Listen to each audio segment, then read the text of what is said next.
शेतकरी मित्रांनो, 10,001 हा ऊस असेल किंवा 15,012 हा ऊस असेल किंवा 8,005 हा ऊस असेल, या ऊसांना जो नवीन निघणारा जो शेंडा आहे, हा शेंडा बऱ्यापैकी थांबला जातो आणि अशी जे पानं निघतात, ही कॅल्शियम आणि बोरॉन खताची कमतरता असते.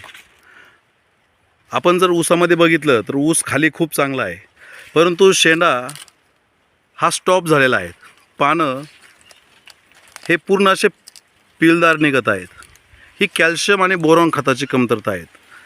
विशेष करून 10,001 या ऊसामध्ये ही समस्या आपल्याला जास्त पाहावयास मिळेल.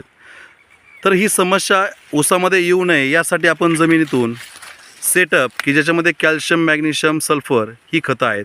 त्याचप्रमाणे बेसल डोसमध्ये आपण कॅल्शियम नायट्रेट 25 किलोसुद्धा आपण वापर करू शकतो. ज्यावेळेस कॅल्शियम नायट्रेट 25 किलो देतो त्यावेळेस पिकाचा मुख्य शेंडा हा एकसारखा चालू राहतो. म्हणून या विकृतीला कॅल्शियमची कमतरता असं आपण समजायला पाहिजेत.